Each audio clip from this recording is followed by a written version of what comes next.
আসসালামু আলাইকুম এভরিওয়ান, কি অবস্থা, কেমন আছেন সবাই? আশা করি আলহামদুলিল্লাহ সবাই ভালো আছেন। আল্লাহর অশেষ রহমতে আমরাও সবাই ভালো আছি আলহামদুলিল্লাহ। গাইস, আমরা গিয়েছিলাম ঢাকাতে দুইটা ফোন কেনার জন্য।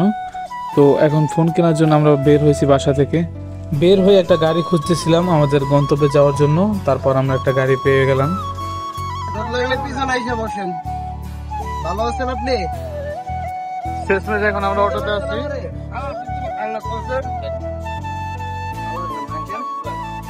অটো থেকে নেমে আমরা চলে গেলাম আরেকটি জায়গায়।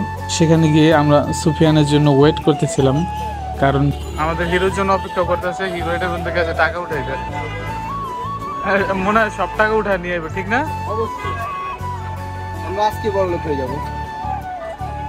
তো আমরা অপেক্ষা করতেছি। আমাদের হিরো ভিতরে গেছে, টাকা উঠাই যে বের হয়েছে না। আমার মনে হয় ব্যাংকের সব টাকা মনে হয় সুফিয়ানি উঠে দিয়েছে। আর টাকা উঠানো শেষ করে আমরা হেঁটে যাচ্ছিলাম সামনের একটা বাস স্টেশনে, কারণ সেখান থেকে বাসে করে আমাদের যেতে হবে আমাদের যে পরবর্তী গন্তব্য যমুনা ফিউচার পার্কে। আর এই বাসে করে যাওয়ার সময় আমি যে অসাধারণ দৃশ্যগুলো দেখেছিলাম সেগুলো এখন আপনাদেরও দেখাবো, চলুন দেখি।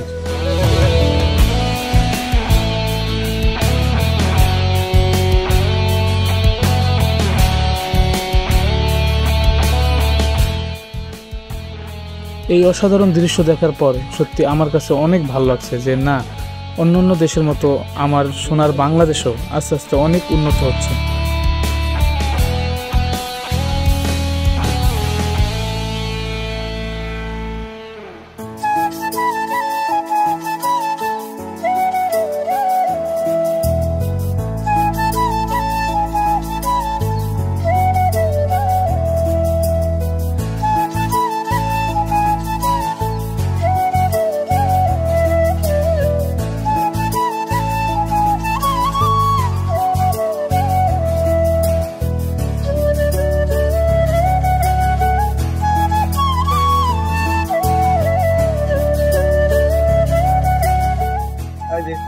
জিরাবানি খাইবো পাই না, এত ক্লান্ত হয়ে গেছো?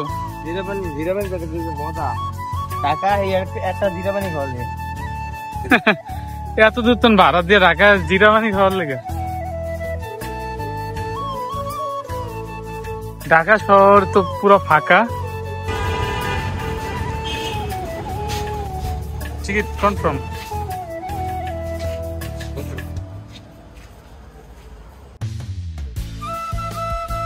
মাত্র 25 টাকার টিকিট লে এমন ভাব সব লইতাছে, মনে হইতেছে কি লাক্সারিয়াস বিমানের টিকিট লইছে।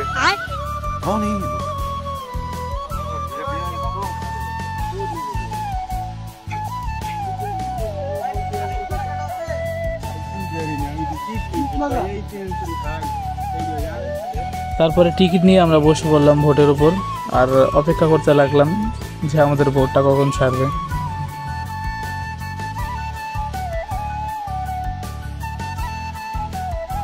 তারপর মামা এসে ভোটটাকে স্টার্ট করলো, আর স্টার্ট করার পর ভোটটাকে পিছনে চালানো শুরু করলো। আর আমাদের কাছে প্রচুর দুর্গন্ধ আসতেছিল পানি থেকে, কারণ পানির যে অবস্থা ভাই, পানিগুলা সেই কোকোকোলার মতো। পানির যে অবস্থা ইসরায়েলি পণ্য, তাই খাওয়া যাবে না। তারপরে আমাদের ভোটটি চলতে শুরু করলো ভোটের গতিতে, আর আমরা বসে বসে অপেক্ষা করতে থাকলাম। আর হঠাৎ আমার সামনে পড়লো সে হাতির ঝিলের সেই ভাইরাল ব্রিজটার দৃশ্য সত্যি খুব সুন্দর ছিল, বাট পানির যে অবস্থা এই জন্য পানি থেকে প্রচুর দুর্গন্ধ আসতেছিল। তারপর ভোট থেকে নেমে আমাদের পরবর্তী গন্তব্য মেট্রো রেলে করে যেতে হবে উত্তরায়। তো মেট্রো রেলের টিকিট কাউন্টারে আমরা অপেক্ষা করতেছিলাম টিকিট নেওয়ার জন্য। সারাদিন জার্নি করার পর আমাদের এক একজনের অবস্থা সত্যি অনেক খারাপ। তারপর আবার এই মেট্রো রেলের টিকিট কাউন্টারে এসে এত অপেক্ষা। 10 টাকা ঢুকালে 20 টাকা হয়ে যাবে। আমাদের যখন টিকিট কাটা শেষ হলো তখন আমাদের এখন যেতে হবে দোতলাতে, কারণ দোতলাতেই মেট্রো রেলটা আসে। সারাদিন জার্নি করার পর আমরা এতটাই ক্লান্ত যে সিঁড়ি দিয়ে উপরে যাওয়া আমাদের জন্য অনেকটাই কষ্টের ছিল, তাই আমরা লিফটের সাহায্য নিয়েছি। আর ফার্স্ট টাইম ব্লগ ভিডিও করেছি, জানি না আপনাদের কাছে কেমন লাগছে।